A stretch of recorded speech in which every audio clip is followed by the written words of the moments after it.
Welcome to our podcast series for business, brought to you by the Greater Fort Lauderdale Chamber of Commerce, the South Florida Business Council, Greater Miami Chamber of Commerce, and the Chamber of the Palm Beaches. This is Dan Lindblade, President and CEO of the Greater Fort Lauderdale Chamber of Commerce. Today, we're talking about mind, body, and spirit in our podcast.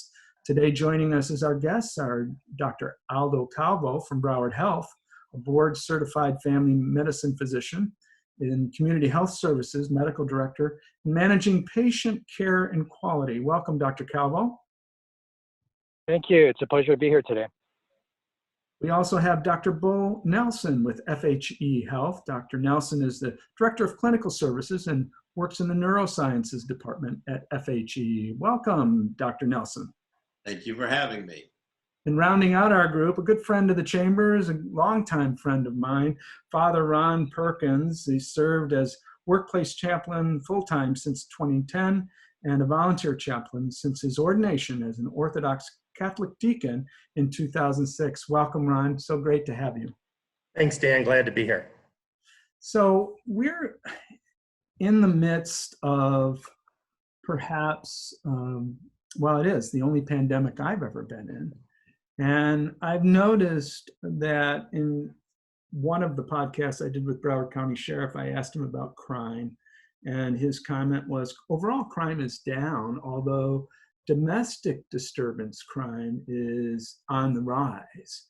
And so we have all of these people who normally would be working in an office, and now they're all working from home.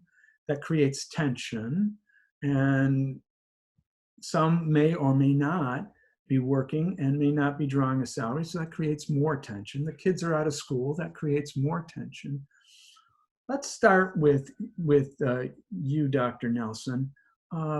What can you speak of as it relates to the new dynamics of life as we know it now?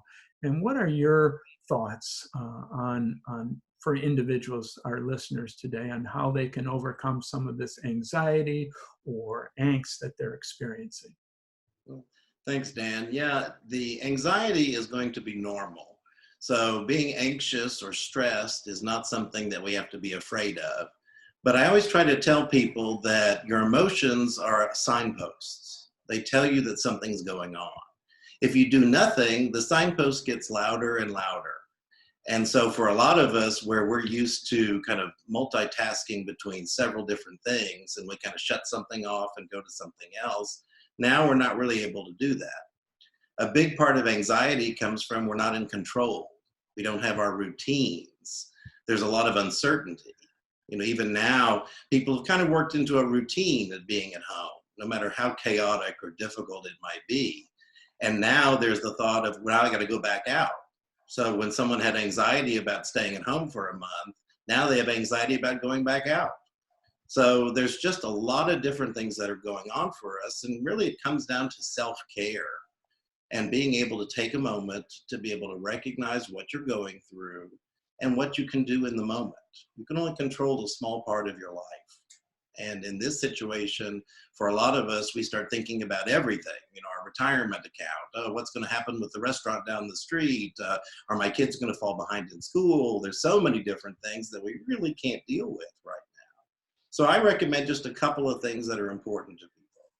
First is exercise. So getting outside into the sunshine, doing some exercise is very important. It helps to reduce stress. It helps to improve your sleep. And it's very important for our bodies. And so a big part of, creating a healthy immune system is just as well to reduce stress, because stress does affect that. And so exercise, it could be 10 minutes of walking in the morning. It could be 10 minutes or 15 minutes at night. It doesn't have to be a go to the gym and a whole kind of exercise routine. Just something helps. Second is you need some time by yourself. That sounds kind of funny in this time of quarantine. And we think, oh, well, everyone's, kind of like locked up by themselves. A lot of people are, and those people need to have social supports and reach out to someone.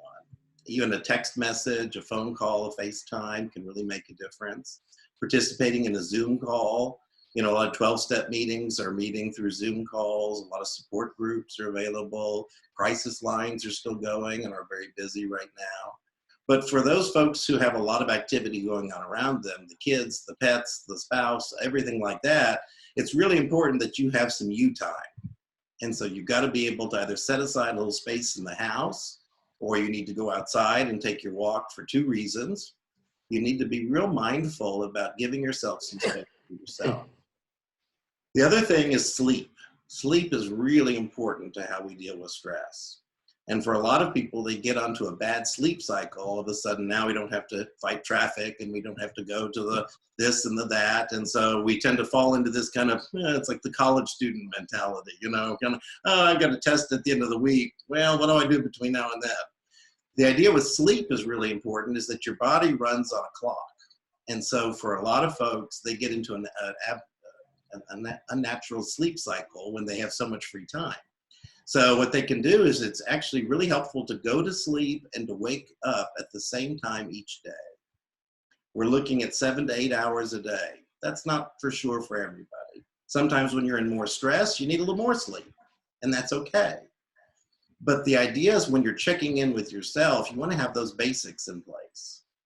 And then if you notice that something's going out of sorts, so if you notice you're sleeping all the time, or you can't sleep at all, if you notice that your mind is racing all of the times and you can't seem to stop it, if you're crying and having emotional spells, if you find that you have no interest in anything, you don't really want to try to even attempt a task at home, if you notice that you're starting to isolate or shut off from people, that's when it becomes clinically significant. And at those points, we want to be able to reach out to someone. If that means a crisis line, if that means our doctor, if that means seeking out a therapist online, something like that, when our life just really isn't going forward. Again, it's the signpost telling us we need some help. And sometimes it's okay to ask someone else for help. Yeah, thank you so much, Dr. Nelson, for those great ideas and thoughts and recognition of the signs. Dr. Calvo, a lot of us are concerned about even going out in public right now because of the social distancing and safer at home emergency orders that have been passed. What are your recommendations from a evaluation standpoint on masks, washing hands, all of that? Give us your thoughts. Sure. Thank you, Dan, and Dr. Nelson, thank you for those excellent points on behavioral medicine and what we can do. So, like any virus, coronaviruses like to do a couple of things. They like to first infect us, they like to replicate, they like to spread and cause damage. And the only way we can get this, amongst other viruses that are transmitted by airborne, rather by droplets, is if we breathe in these droplets from someone infected or a carrier being within close contact, high touch surfaces that may have the virus, and then all of a sudden we touch them with our hands and fingers and then introduce them into our nose, our mouth, or our eyes.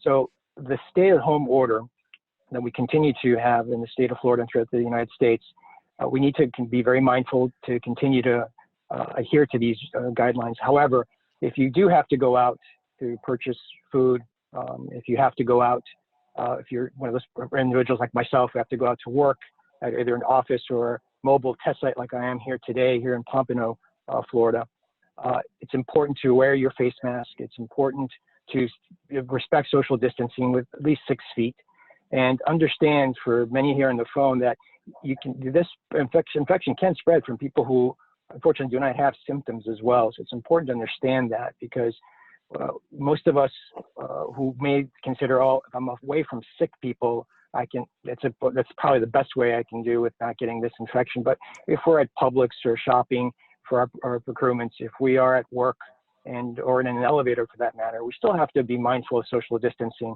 and we still have to, and we should be wearing some sort of face mask to prevent the spread of this germ through, again, respiratory droplets. So those are, again, a couple of preventative things that all of us can do to prevent transmission of this from an infected person to ourselves.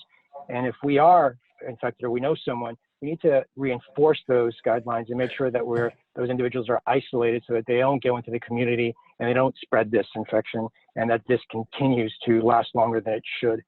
As we all know from looking at our analytics, many of us here are been looking at certain websites like what we have with coronavirus.gov or the World Meter or other ones out there, the IHME.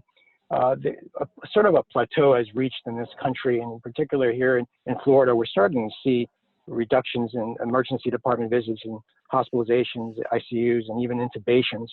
So whether we are at the apex or we're now at that trough, and hopefully we'll start seeing less cases in the near future, again, we still have to be mindful that this infection is still prevalent in our communities.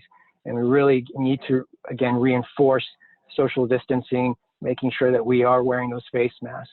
There is going to come a time and place, hopefully sooner than later, and it really is dictated by this virus and how much and how well we do with social distancing, where we'll have less cases, and as the government has already alluded, we'll have a phased approach as to how we are able to interact again in society and have some sort of normalcy.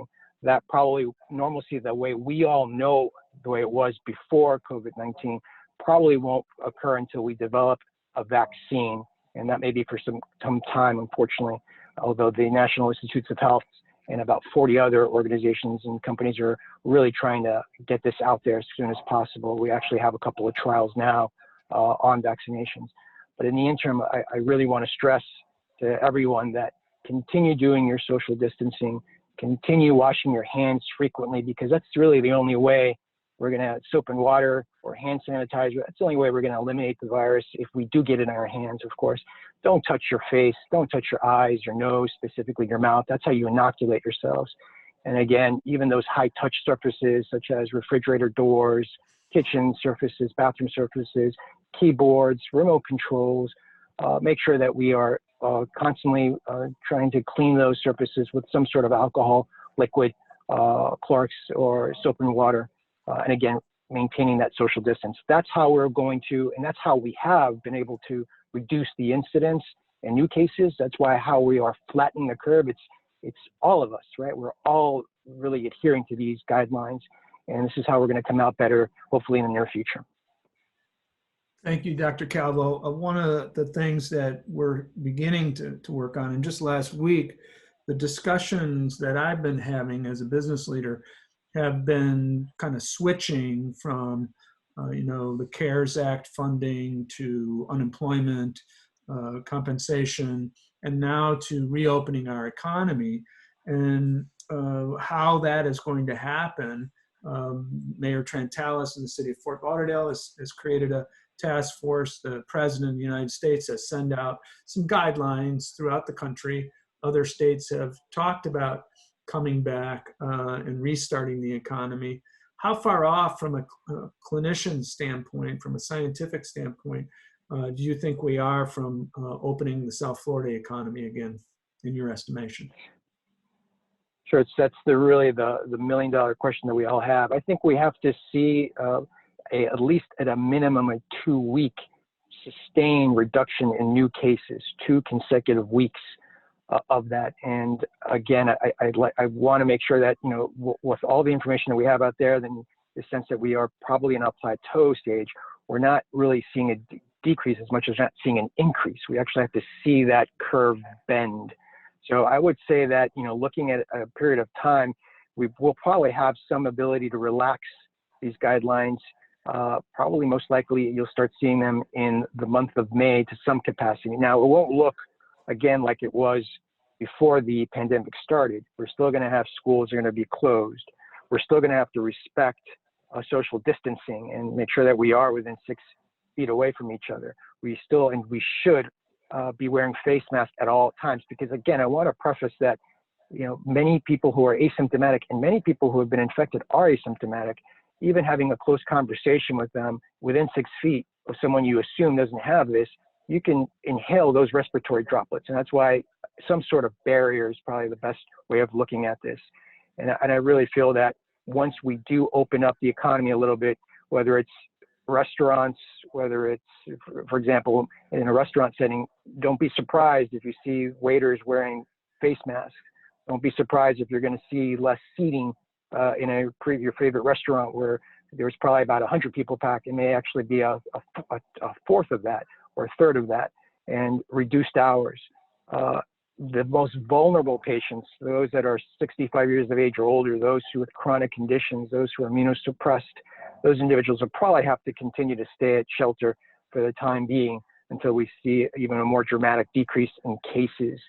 And of course, gatherings less than at least 10 as per the government's approach. I think these will allow us to continue to see decreases in incidence, although we may see some bumps in certain areas. Of course, those areas like what we have here in the Tri-County area in South Florida.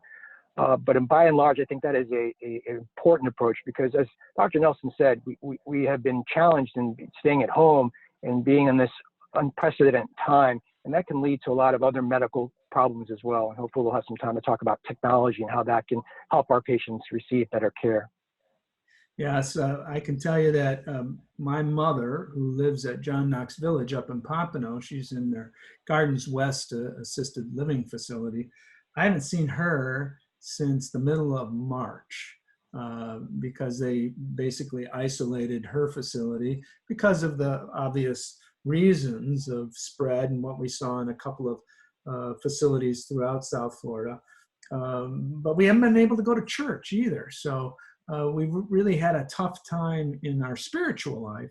And Father Ron, I know I've known you a long time, and I know how spiritual you are and the great work that you do with our first responders. And so what's your message about spirituality and religion and having that spiritual part of dealing with the pandemic? That's an interesting question, Dan. I think you hit the nail on the head that for many of us, our spirituality or religion is very important to us. And when the practice thereof is interrupted, it upsets us.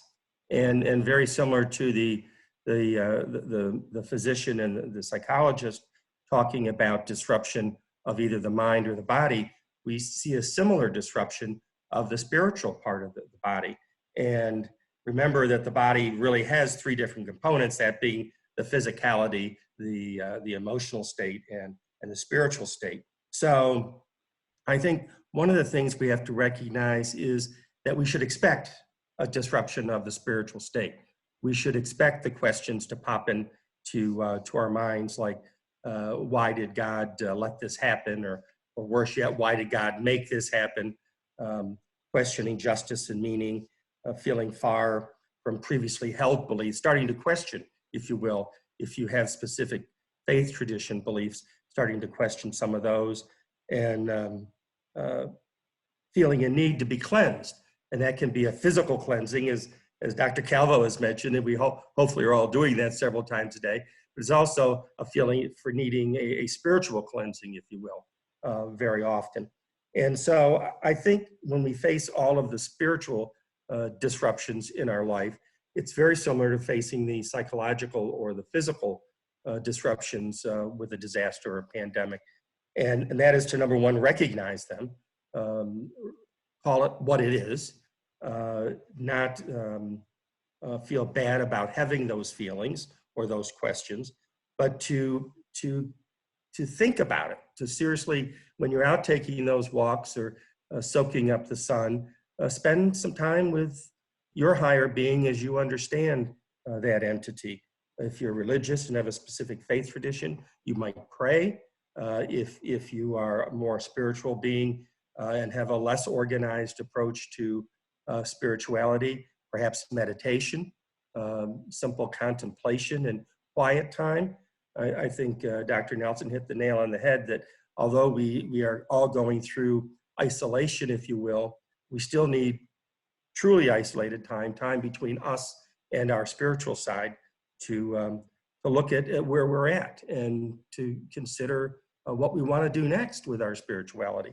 I think you hit the nail on the head when you said that it is disruptive to our spirit as well as to our body and to our psyche. Thanks so much for that, Ron. You know, we've been doing a lot of virtual church, I call it. Our priest has had Compline every evening, which is our Vespers service. We have our traditional service, but it's been a challenge because of technology. And our numbers, of course, are way down as well. We're only averaging, I think, 45, 50 when we would have several hundred at our church. But, I think the thing that struck me the most was the isolation has really is something I missed as far as being together with other people. So being away, I now recognize how it's hardwired into me to be around people. And I think these types of video conferencing has really helped, the phone calling, not so much the texting, but if I can see the people, then I feel like I'm with them. And that's been very helpful for me. Let me ask you guys this as it relates to, or especially you, Ron, since you deal with this.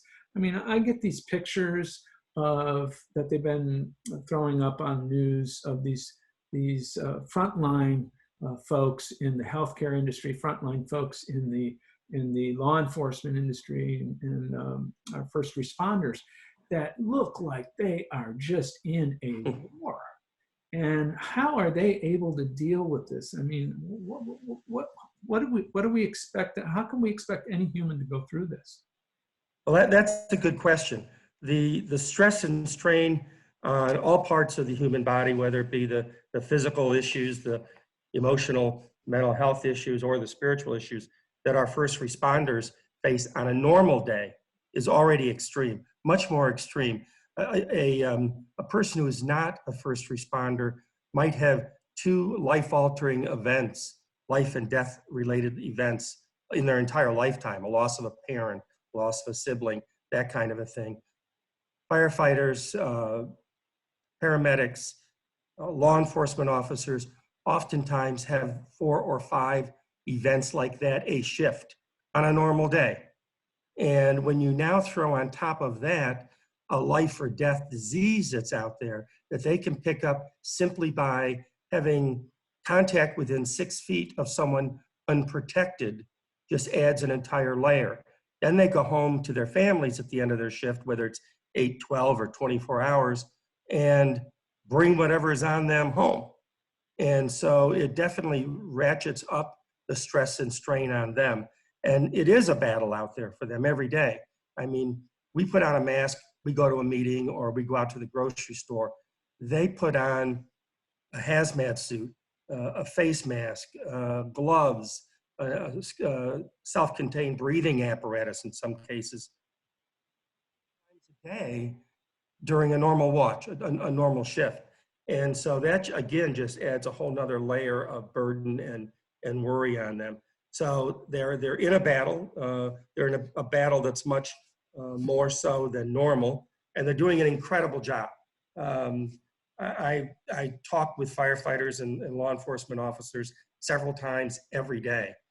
This physical distancing, and I use the word physical versus social distancing. I think it's an important differentiation.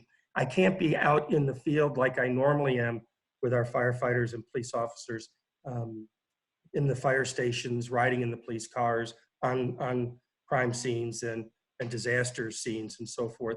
But I can be with them both in prayer, but also by telephone, by FaceTime, by Zoom and other technology.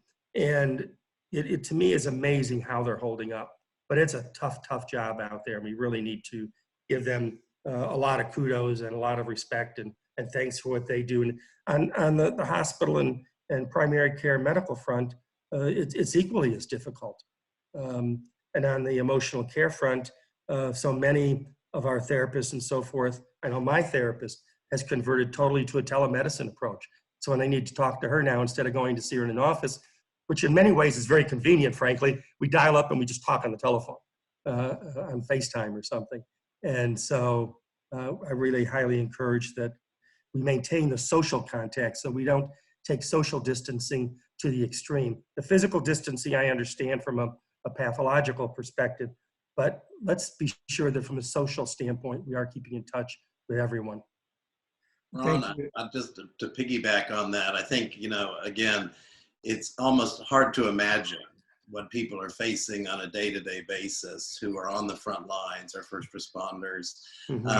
No amount of training can prepare you for seeing this and for feeling this. And at the same time, your family's in chaos. As you said, your spiritual life, your routines are completely different. What most people do in these situations, you know, they just get through it. And, you know, we don't really have time to think. We're so pushed and we have so many demands that we burn the candle at both ends, and we kind of get to that point where then there's a time where we can take a breath. But there are some concerning signs for a lot of folks. Now, maybe a police officer seeing several different situations in a day is immensely traumatic. But for some folks that maybe haven't had a lot of experiences in life, where they haven't been able to do everything that they possibly wanted to do, even just being at home can be a traumatic event. And for a lot of folks, the idea is, you know, is we want to take care of ourselves again, but we're seeing some concerns. Domestic violence, the statistics are up. Parents are yelling and angry at their kids more. People are not connected. Their alcohol use has gone through the roof. Drug use, all of these different kinds of things, you know, because that's how some people learn to live in their body in the midst of a crisis. They just want to shut it off. And you can also have people isolating, eating more, all those different things, you know, sometimes absorbing themselves into work. The idea is really finding some balance. And, you know, Ron, from the spiritual perspective, is very important. I'm beginning every day now with my spiritual routine. And the thing I notice is my spiritual routine is now 15 or 20 minutes where it used to be 5. I know I need it.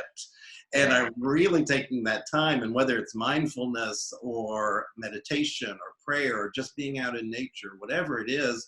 But one of the things is ask for help if you need it. You know, there's so many great support people, a therapist, your physician, your priest, whoever it may be, your spouse, a friend. Don't go it alone. And don't go down that road where all of a sudden now you find yourself drinking every night to go to sleep, and now you got 2 problems rather than just the one. So people, you don't have to go through this yourself.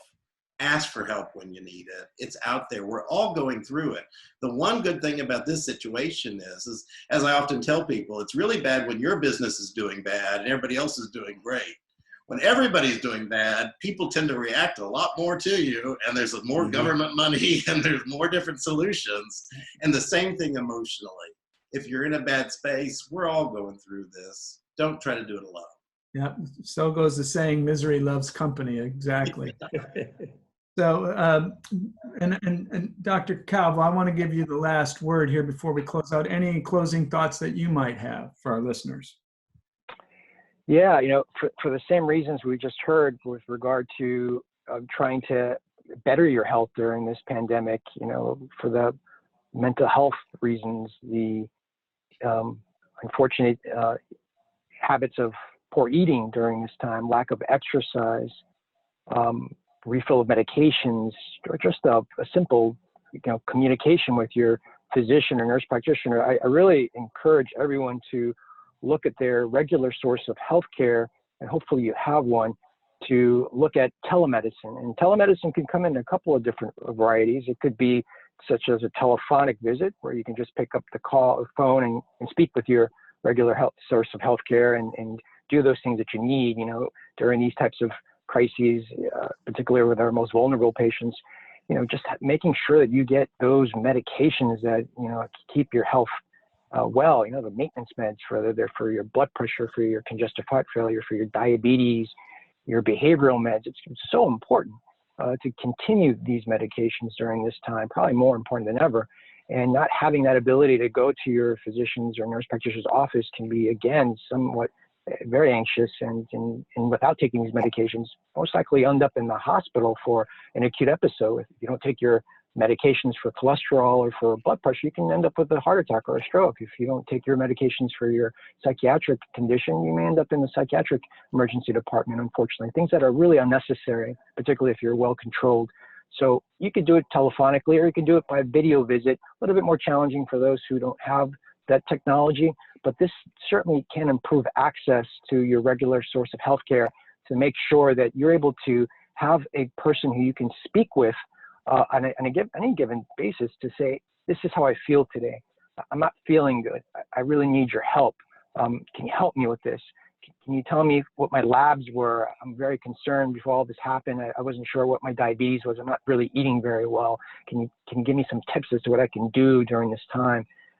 It's so important, so vital for the well-being of everyone here. And we all have some sort of condition probably that we need to keep up with and maintain. It might not be medication, but it just may be some good tips for living a healthier lifestyle. So if you can, look into it. And I think this pivotal moment in this pandemic has really highlighted the importance of access of care and the social determinants of care as well, because we already knew that there are certain disenfranchised communities, disenfranchised people, ethnic groups that have always struggled, have always had harder difficulties in accessing good regular care and have higher incidences of heart disease, malignancies, behavioral health problems, metabolic problems such as diabetes.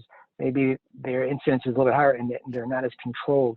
Well, telemedicine, whether telephonic or a video visit now, can improve that access, can really make it so much more easier, not just for the patient, but also for the healthcare provider to be able to do what they know how to do best, which is use evidence-based therapeutics and try to help our patients through this complicated web of navigating healthcare. So I really want to make sure that everyone on the phone here today, or any of the people that you work with, stress that most healthcare systems, and particularly in Broward Health, we're really pushing forward with telemedicine to make sure that that lifeline is still there, whether it's a telemedicine visit for refilling your medications, whether it's a behavioral visit, whether it's just because you need to speak with someone, whether it's something spiritual too. You know, I'm a big believer in mind, body, and spirit. It's just not about medications. It's just not about ordering tests. It's also the spirituality that I think most healthcare providers also need to show and be cognitive that that's what our patients want. They're looking for this. So again, telemedicine, please stress this for those in your communities. Most of us are doing this, and it could be something so easy just as picking up a phone, or something a little bit more sophisticated by having a video visit in a secure platform. Well said, Dr. Aldo Calvo from Broward Health, Dr. Beau Nelson from FHE Health, and Father Ron Perkins. Thank you all for being on Podcast for Business today. Thank you. Thank you. You've been listening to Podcast Series for Business, brought to you by the Greater Fort Lauderdale Chamber of Commerce, the South Florida Business Council, the Greater Miami Chamber of Commerce, and the Chamber of the Palm Beaches. This is Dan Lindblade, President and CEO of the Greater Fort Lauderdale Chamber. Stay tuned for more Podcasts for Business.